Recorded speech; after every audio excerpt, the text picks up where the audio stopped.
eu quero cumprimentar a todos com a paz do Senhor Jesus. Quero bendizer a Deus pela vida de todos os inscritos aí do canal Rascunho da IBD. Nesta oportunidade estaremos comentando a lição de número 5, lição da classe dos adultos. A lição da classe dos adultos tem como tema geral o Sermão do Monte, e o título de capa é Os Valores do Reino de Deus, a relevância do Sermão do Monte para a Igreja de Cristo. O comentarista é o pastor Osiel Gomes, pastor lá da região do Maranhão. Deus abençoe, da região de cidade de Tirirical, E nós estamos nessa oportunidade comentando aí a lição de número 5, dia 1º de maio de 2022. Parabéns a todos os trabalhadores. Nesse domingo estaremos comemorando o Dia do Trabalho, sempre comemoramos o dia 1º de maio. Nesse domingo é o dia 1º de maio, estaremos comemorando o Dia do Trabalho. Deus abençoe a todos os que vão à luta, que vão ao labor do dia a dia. Deus abençoe a todos, parabéns a todos os guerreiros, lutadores para o pão cotidiano desse nosso ordeiro e progressivo país, bem como do mundo, do cosmo, todos que comemoram esse dia sagrado, de feriado no caso, seria dia de feriado. Na nossa lição, nós estaremos comentando sobre o título da lição é O Casamento é para Sempre. Muito bem, o casamento é para sempre. Quem originou, de onde originou o casamento? Quem foi o primeiro a realizar esse ato? Essas situações, essas perguntas nós vamos responder agora aqui no canal Rascunho DVD. O que é poligamia? O que é poliamorismo ou poliamor? O que é patriarcal? O que é matriarcal? Fratriarcal e matriarcal. Essas e outras questões estaremos agora aqui no canal Rascunho da IBD, ok? Portanto, não saia daí e nós vamos já começar a nossa aula. A nossa revista ela está dividida em 3 tópicos. O primeiro tópico é a condenação do adultério. O segundo tópico é o que rege o coração, regerá o corpo. O que rege o coração, regerá o corpo. Outro sim. Nós vamos observar, o terceiro tópico é a indissolubilidade do casamento. Indissolubilidade do casamento, ou melhor, certo?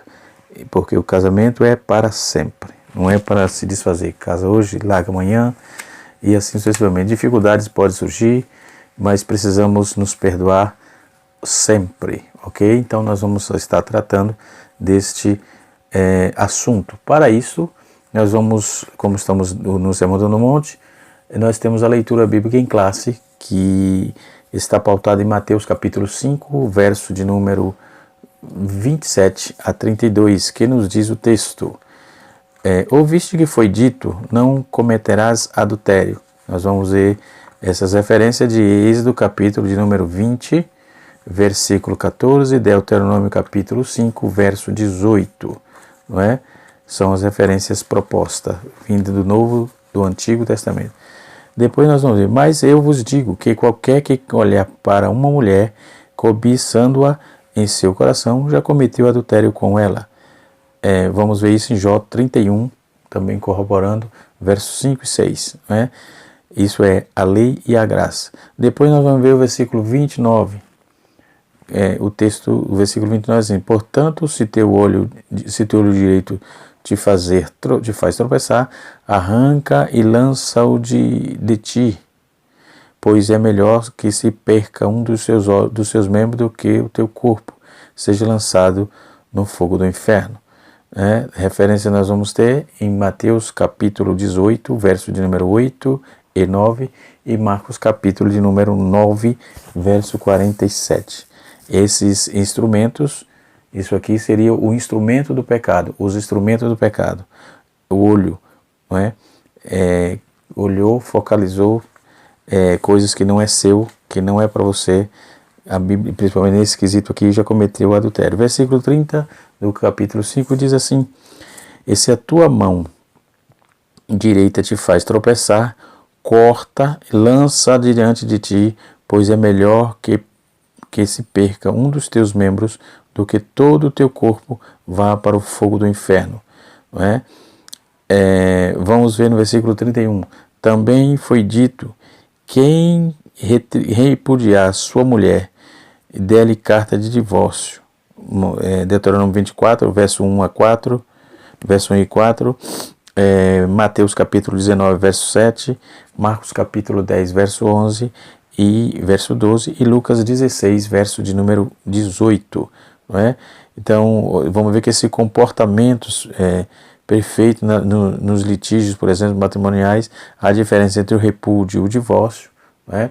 O repúdio é um estado não oficial de rejeição e o divórcio é a certidão legal.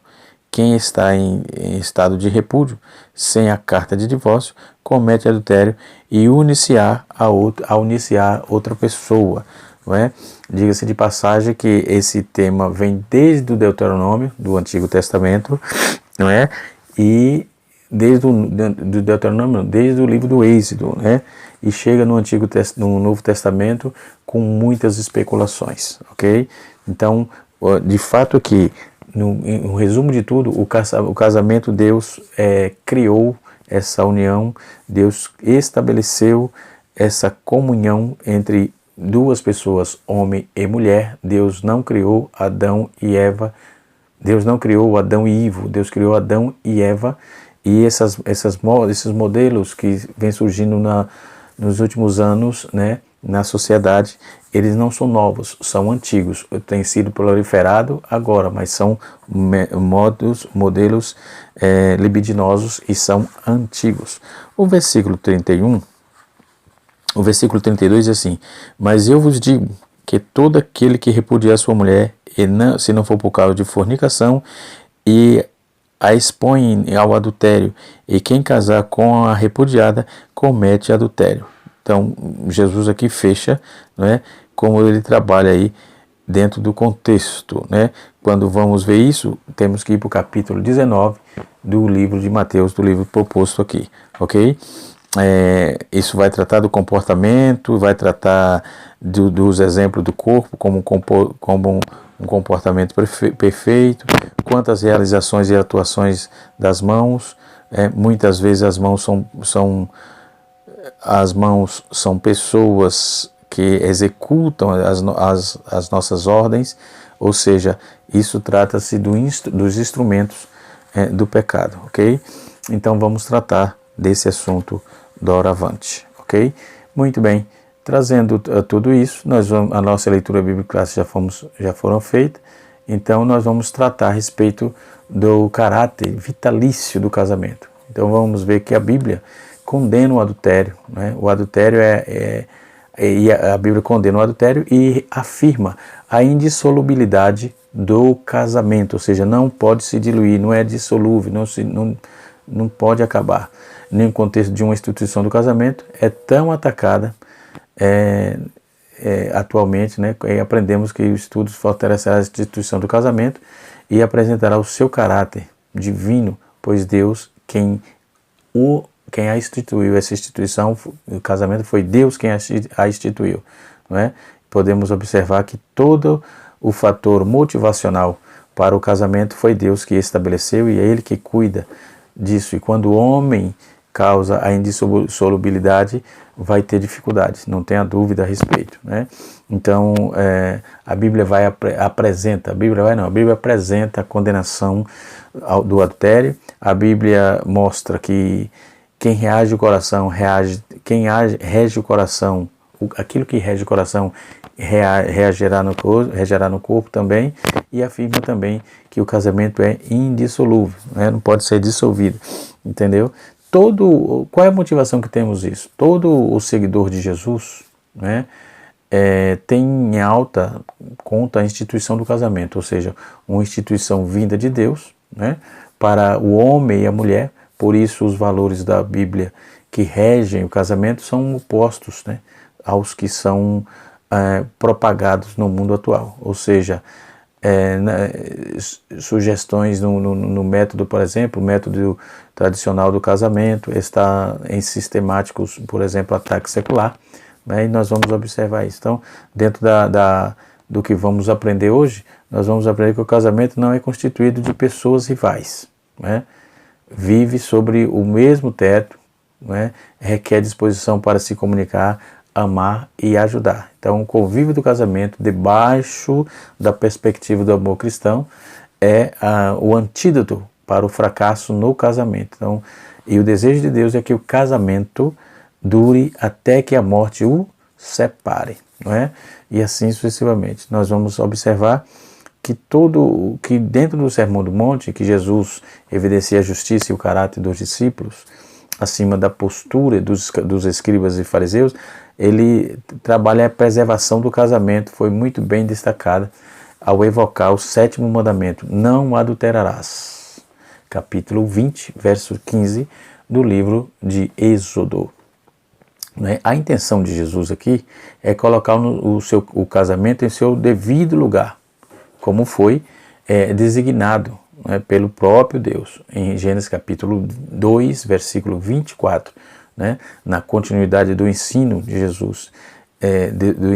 Jesus ele vai expressar que no começo, tudo começa no coração, assim cai por terra as teorias quanto ao divórcio, ou seja, as evasivas criadas por aqueles que pensam que se separar do seu cônjuge, visto que se realmente são dominados aí pelos valores ensinados por Cristo, ou seja, procuram em tudo a preservação, a pureza na vida conjugal, né? Hebreus capítulo 13, verso 4. E do verdadeiro lar cristão, pautado no capítulo 27, capítulo 5, versículo 27 a 32, da leitura bíblica em classe do Evangelho que Jesus escreveu, que Mateus escreveu, Evangelho de Jesus que Mateus escreveu. Então Jesus esclarece que não há espaço para a moral dupla. Ele diz isso, não há espaço para a moral dupla, como deseja uma sociedade degenerada, né? A sociedade degenerada vê isso como um fator normal. A Bíblia chama e vê como um fator anormal. Então estamos diante de um discurso que Cristo, em relação ao que a lei dizia, ou seja, ouviste o que foi dito, estava tratando do Antigo Testamento, né, da lei do Decálogo e assim sucessivamente.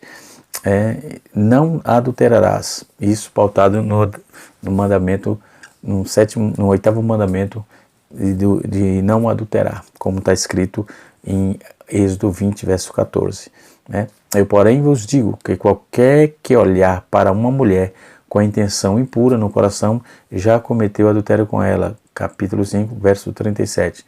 Jesus novamente ele vai confrontar os ensinos dos escribas e dos fariseus quanto a esse mandamento mosaico, né, para os quais o pecado em si estaria simplesmente atrelado à sua prática. Então Jesus vai e quebra isso.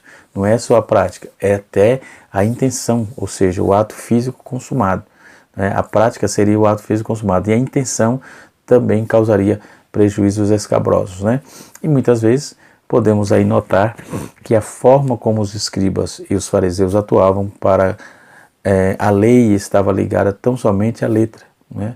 Não estava ligada à prática, estava ligada só à letra, e jamais para o seu real espírito. O espírito da lei estava fora desse contexto dos fariseus e dos escribas também.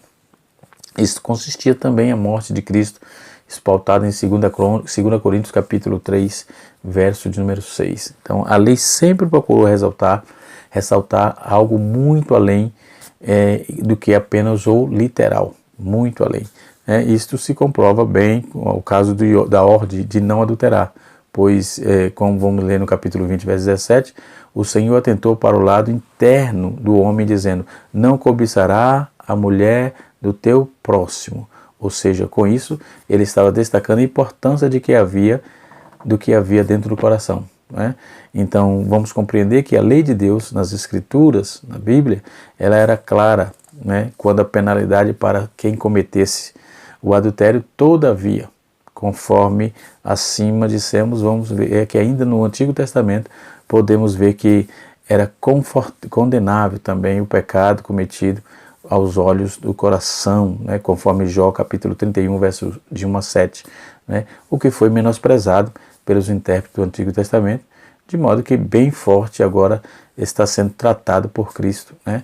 E quando vamos ler Romanos capítulo 7, verso 7, Paulo diz assim, que deixou de cumprir, diz que deixou de cumprir, de compreender a lei tão somente no sentido da prática, ou seja, sua nova concepção nasce quando compreende que a ordem divina do não cobiçará em sua real natureza está se mostrando que o pecado e a concupiscência também começa do lado de dentro. E sim, a intenção judaica era muito mecanicista, ou seja, por causa dessa questão de só pegar a letra, né? Então, a palavra, a leitura, ou seja, do sétimo mandamento, é notável que Deus deseja preservar o casamento de relações sexuais ilícitas entre as pessoas casadas. Então, ou seja, é interessante observar que antes mesmo da lei, tal prática já era proibida, não era permitida ainda, antes mesmo da lei, pois que era considerada como pecado hediondo, em Gênesis capítulo 39, verso 9. Né? Então, os casos de poligamia ou divórcio, o que é poligamia? É casar com várias mulheres. Poliandria é mulheres casadas com vários homens, também condenável. E poliamor é uma espécie de poligamia, só mudou a palavra. O poliamorismo, por exemplo, poliamorismo, né? É um método novo, uma palavra nova, né, para práticas antigas, que é a poligamia. Né? Tem a bigamia, né, que é homem casado com duas mulheres. Poligamia é homem casado com várias mulheres. Poliandria é mulher casada com vários homens. Né?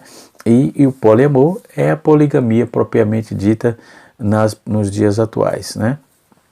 Então, o casamento não é nada dessas palavras, o casamento é monogâmico. Deus fez um homem para uma mulher, pronto, e o desejo da mulher para o seu marido e o desejo do marido é para a sua mulher. Quando há discrepância nisso, há pecado. Né? Quando há usurpação desses deveres, há pecado, ok? Isso não tenha dúvida. Então, o casamento que Jesus pregou, que Jesus ensinou, foi do Antigo Testamento, proposto lá na lei mosaica, cumprida por Cristo, como eu já disse, como nós dissemos, e a lição veio trazendo nas primeiras lições também, nas primeiras lições, aliás, é que Jesus cumpriu toda a lei. O que Jesus não cumpriu foi os ritos, né, farisaicos, né, os ritos dos fariseus, né, aquelas normativas, a letra, por exemplo, aquelas ações ao pé da letra, Jesus não cumpriu. Cumpriu o que foi dito pela boca do Senhor, pela boca de Deus, ok? Então, por exemplo, quando os casos de poligamia e divórcios foram vários, nós vamos apontar aqui bastante casos, né? Por exemplo, e para tratar disso, eu recomendaria Roland de Vaux, As Instituições de Israel, um livraço, e nas páginas, deixa eu ver aqui, página número 42 a seguir, nós vamos ver os tipos de famílias israelitas, nós vamos ver aqui a solidariedade familiar, ou Goel, né? Nós vamos ver a evolução dos costumes familiares, né? É muito importante isso aqui, tá certo? Também nós vamos estudar sobre o casamento, que é a questão da poligamia, a monogamia, poligamia e a monogamia, que é o que eu estou tratando agora aqui exatamente, e os tipos de casamento lá em Israel, proposto lá no Decálogo capítulo 20, verso 17. Assim como o filho não está casado na dependência do pai, assim também a mulher casada está na dependência do seu marido. A filha não casada está na dependência do seu pai. Não é? Então, aí vai falar que no capítulo 20, verso 17, aí enumera a mulher entre as demais posses, né? Ou seja, o pai tinha posse da filha. O que é patriarcado? Patriarcado é o pai que cuida da família, ele tem a posse da esposa, tem a posse dos filhos, não é? patriarcado é o irmão mais velho, e isso era praticado em alguns lugares no mundo, não é? Nós vamos observar aqui, eu fiz aqui algumas anotações, não é? Dentro dessa proposta, nós vamos ver que era em alguns lugares do mundo havia essa prática de fratriarcado, não é? Nós vamos ver que na antiga Síria, não é? Era praticada pelos hititas e pelos hurritas, né? Pelos hurritas, no caso, eles agiam dessa forma. Nós vamos ver esses povos pautados no capítulo 34 do Gênesis, né? E também no capítulo 24 e capítulo 34 do Gênesis, eles aparecem ali, não é?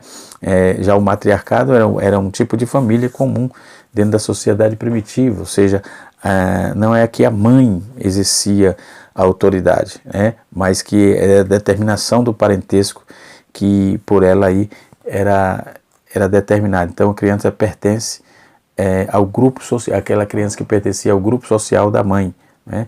Então nós vamos ver que os geógrafos e os etnógrafos vão trabalhar bem essa proposta, certo? E assim sucessivamente. Isso é a historiografia do casamento, né? Mas vamos aqui ao ponto da nossa revista propriamente dita, né? Tem um vídeo no canal Rascunho, nesse canal, que vai trabalhar isso aí, tá certo? Quando estudamos sobre a história de Israel, né? Lá nos dias de Samuel e assim sucessivamente. Essa lição tivemos há mais ou menos um ano e meio aproximadamente, ok? Vamos voltar para a nossa aula aqui, que é de muito interesse nosso, né? Glória a Deus, né? E assim sucessivamente. Então vamos ver que estamos vivendo hoje uma sociedade em que tolera tudo. O mais triste é que vê que está penetrando no meio do povo de Deus, nas igrejas, né? Em especial em academias, em que se procura justificar as questões de modelos dedicados. Essas academias não há problema, se o médico indica, tudo bem, tranquilo, mas tem gente que está fazendo isso realmente e está caindo em desgraça, porque uns é saúde e outros é por oportunidade de erros, né? Procurando erros, perspicácia para errar, vamos dizer assim. Outros querem cultuar o corpo, tratando de narcisismo, querem viver o narcisistas, querem serem narcisistas, e assim sucessivamente, como que ele fosse mostrar aquele corpo físico e tal. Tudo isso para Deus nada serve. Um dia tudo desce a tumba fria, e se for orgulhoso, a terra come o seu orgulho, os micróbios vai comer o seu corpo, e você vai descer a tumba fria sem Deus, sem paz e sem salvação, não é? Tem que ter cuidado e atentar para tudo quanto a palavra de Deus. Inclusive a Bíblia nos instrui a cuidar da saúde, sim, e de forma muito saudável, obviamente, de forma muito clara e objetiva, e temos a nossa vida saudável, ok? Todavia, se não atentarmos realmente para o que é pecado, nunca iremos entender o fato de que a salvação é um viver em santidade. Jesus foi incisivo quando trouxe essas questões, ok? Vamos ver também que toda autoridade foi dada nos céus e na terra, como está escrito em Mateus 18, porque não tenho falado de mim mesmo. Então Jesus estava fazendo tudo aquilo que o Pai lhe ordenara, ok? Nada que ele falava era dele propriamente dito, né? Então, quando a Bíblia trata a questão do adultério, por exemplo, a definição de adultério, o termo grego aqui é moicheio, ou seja, cometer adultério, ser um adúltero, né? Ter a relação ilícita com a mulher de outro, da mulher permitir adultério, ser devassa, né? Biblicamente, adultério é definido como uma relação sexual que um homem casado tem uma outra mulher que não é sua esposa e vice-versa, ok? Então a idolatria é chamada figuradamente de adultério. Vamos ver isso em Jeremias capítulo 3, verso 8 e 9, Ezequiel capítulo 23, versículo 37, ok? Então jamais se deve pensar que em ordem divina, que as ordens divinas em relação ao adultério fosse passada aí demais, ou se fosse pesada, ou melhor, passada não, pesada demais, né? Na verdade, por meio dessas prescrições da lei, que se colimava, no caso, por preservar o casamento, a fidelidade conjugal, a família, o mandamento não adulterará, se trata de quê? De um dique que preserva a fidelidade conjugal e a família, a célula máter da sociedade, né? Atentando aí para o que diz a Bíblia, para o que diz a palavra de Deus, é um assunto que, compreendendo que o adultério fala de um tipo de coabitação entre uma pessoa que é casada e outra que não seja o seu cônjuge, à luz da Bíblia. Vamos ver 1 Coríntios capítulo 5, verso 1. Esta é a denominada de fornicação do grego, que é o substantivo feminino para porneia, né? Que significa ter relação ilícita. Adultério, fornicação, homossexualidade, lesbianismo, relação com animais, relação sexual com parentes próximos, não é? Em Levítico capítulo 18 é tudo isso condenado, né? Em relação com um homem ou mulher divorciada, também Marcos capítulo de número 10, verso 11 e 12. Então, no aspecto metafórico, fala de adoração a ídolos, da impureza que se origina a idolatria, né? Então, no qual se incorria aí a comer sacrifícios oferecidos a ídolos. Nas Escrituras, que se posiciona firmemente contra o adultério, porque o propósito divino, isso jamais deveria ser praticado para que o casamento, que a família fosse preservada e para que a santidade no lar se desenvolvesse. Então, cada vez mais. E vamos ver isso no capítulo 20, verso 14, e capítulo 5, verso 20. Isso, capítulo 20 de Êxodo, verso 14, capítulo 5 de Deuteronômio, verso de número 18, né? E quando lemos Levítico capítulo 18, verso 20, novamente vamos ver que o Senhor proibiria um homem se deitar com uma mulher do seu próximo, ou seja, que não fosse sua. Que fizesse isto, estaria cometendo pecado grave perante o Senhor, perante Deus, o qual prontamente deveria ser morto, não é? Enquanto a Bíblia diz no Êxodo 23, se não me foge de memória, não matarás, aqui está dizendo que quem fizesse isso deveria ser morto. Então a pena de morte ela está em ação, ok? Diríamos, capítulo 20, versículo 10 de Levítico, e vamos ver também João capítulo 8, verso 5. Então é interessante observar que no Antigo Testamento não ficou claro como deveria ser tal execução, não é? Deuteronômio 22, 22, né? Todavia, o texto de João 8, 5, possivelmente ela se dava por meio de um apedrejamento, né? Era apedrejado. Ezequiel 16, verso 40, Ezequiel 23, verso 43 a 47. Então, apesar de toda a exigência divina, para rejeitar a prática do adultério, tendo como algo condenável, né? Podemos notar aí que muitos se envolviam nesse pecado hediondo, não respeitando a palavra de Deus, conforme Jó estava já advertindo, capítulo 21, versículo número 11, 9 a 11, e Provérbios 7 do livro de Jó, e Provérbios 7, versículos 5 a 22, né? Um exemplo lamentável de uma pessoa conhecida na Bíblia que praticou envolvendo um homicídio, né? Como no caso do rei Davi. Ele mesmo, tendo se arrependido, pagou um alto preço por causa dos seus pecados. Inclusive, a Bíblia diz que a espada do Senhor não se apartou da sua casa e a família dele foi uma desgraça, porque houve o pecado consumado, né? Então, o certo é que, atentando para Êxodo 14, 20, 14, aliás, que a tal ordem divina que Deus havia dado, desejava colocar uma cerca no casamento e na família para que não fosse atingido. Isso porque quem procurasse fugir do adultério e da prostituição estava desejando se desenvolver uma vida de santidade com Deus, não é? Pois não se tratava apenas de uma questão, né, de conduta, mas de uma real prova de que uma pessoa tinha de ser, que tinha em seu coração sentimentos e desejos puros, né? Então vamos ver que podemos tratar a questão do adultério como algo normal. Não podemos tratar o adultério como algo normal, numa simples falha, mas jamais deve ser praticado como sendo, deve ser um alojar em nossos corações, por exemplo, a cobiça, tem que ser vigilante, e etc, ok? Então, quando vamos ver aqui adultério, dentro da sua etimologia, do seu significado, no livro de apoio aqui, o comentário se colocou a definição de adultério, que eu já trouxe aqui também.